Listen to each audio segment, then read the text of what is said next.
आज हमारा बहुत ही सुंदर विषय है प्रेक्षा अनुप्रेक्षा।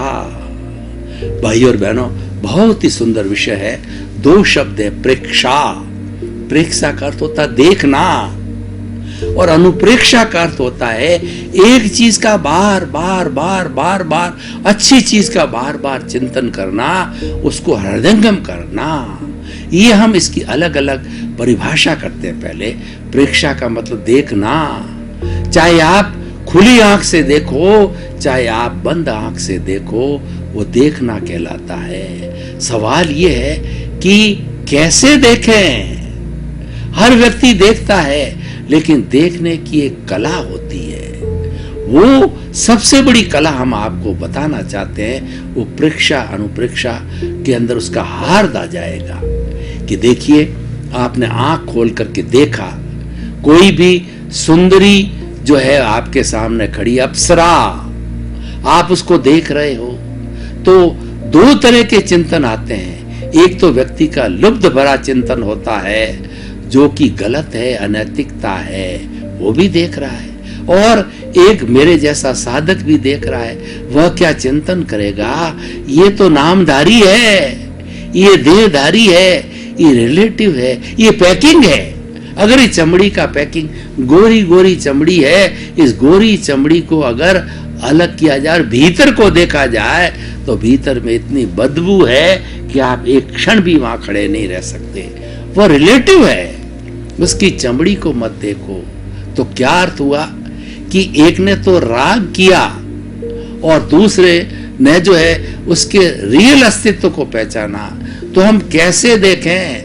राग द्वेष रहित होकर देखें, तो हमारा देखना सार्थक है। और दुनिया के अंदर एक ही बुराई है, पूरे विश्व को 84 लाख जीवा योनि में भटकाने वाली एक ही चीज है, वह राग और द्वेष है। राग क्या होता है कि ये माया और लोभ होता है, और द्वेष क्या होता है कि क्रोध और अहंकार होता है। और ये दो शब्दों के अंदर राग द्वेष है, एक शब्द के अंदर कषाय कहलाता है, रंगा हुआ। ये चारों ही क्रोध मान माया लोभ है, रंगे हुए।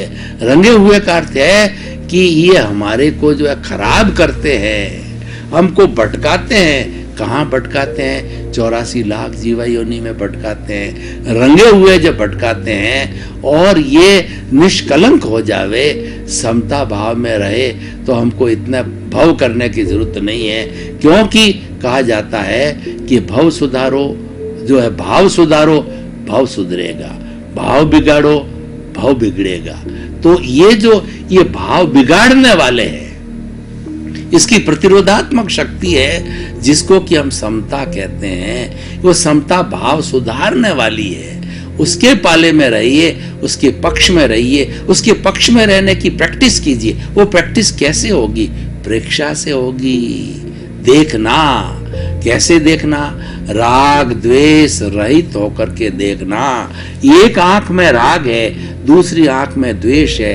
उस राग द्वेष रूपी चश्मे को उतार दीजिए, और तीसरा त्रिरेत्न थर्ड आई खोलिए, वो समता का नेत्र है। उसमें न राग है न द्वेष है, दो आंखें है ही नहीं, उसमें तो एक ही आंख है। समभाव की तो हम कहना चाहते हैं, राग द्वेष की आंख दोनों को हटा दीजिए। और त्रिरत्न जो भगवान शिव का तीसरा नेत्र जब खुलता है, तब वो न्याय करता है। दोनों नेत्रों से तो भगवान सज्जन को भी देखता है, दुर्जन को भी देखता है। और जब दुर्जन बहुत ज्यादा परेशान, क्यों? सज्जन तो सज्जनता का काम करता है, और दुर्जन होता है तब जो वो बदमाशी करने, दुर्जन का जो प्रकृति है वो बदमाशी करने, वो बदमाशी पर उतर जाते हैं। उनका विनाश करने के लिए शंकर भगवान तीसरा नेत्र खोलते हैं, तांडव नृत्य करते हैं। तो हमारा ये तीसरा जो नेत्र है वह समभाव का नेत्र है, कि मतलब हरेक के प्रति जो है वो समता का भाव रखो। राग द्वेष को समाप्त कर लो। ये अच्छा है, ये बुरा है, ये ठीक है, ये गलत है, और ये मैं लाइक करता हूँ, ये मैं डिसलाइक करता हूँ, ये मुझे पसंद है, ये मुझे पसंद नहीं है। तो ये विचारधारा को निकाल दीजिए, क्योंकि ईश्वर ने छोटा से छोटा जो रेत का कण भी बनाया है, वह उपयोगी, दुनिया में अनुपयोगी चीज ईश्वर ने बनाई नहीं है, क्योंकि तो नेचर मान है, पंचभूतात्मक जो नेचर माँ है, जो 84 लाख जीवा योनियों को जो है पालन पोषण करती है, तो वो गलत हो ही नहीं सकती है। तो शुद्धिकरण चलता रहता है उसका। तो इसीलिए क्या है, गलत कौन सी चीज बनाती है, व्यक्ति का नजरिया उसको गलत बनाता है। राग द्वेष जब जुड़ जाता है तब वह चीज गलत हो जाती है, वह चीज अशुद्ध हो जाती है। और राग द्वेष आप अलग डालिए तो हर चीज अपने आप में शुद्ध होगी और निर्दोष दिखाई देगी।